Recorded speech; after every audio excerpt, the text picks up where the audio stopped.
По Штип, каде за само 3 месеци основните и средните училишта ги напуштиле дури 77 ученици, лошата вест стигнува и од Кочани. Таму за истиот период од 3 месеци училиштата ги напуштиле 20 ученици, или речиси една паралелка.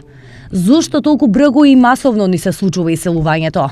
Она кое што е всушност, според мене, клучниот момент се нова парадигма на однос кон младите и кон оние луѓе кои што можат да повлечат. Кој може тоа да го направи, се разбира кој. Тој е како диригентот во општеството. Политиката е таа која што мора прва да реагира и да го промени концептот на атмосферата и на нивото на соработка во општеството. Освен што се иселуваат, за Кочани е лошо што уште 30 на други ученици ги напуштаат тамошните училишта и заминуваат во други градови.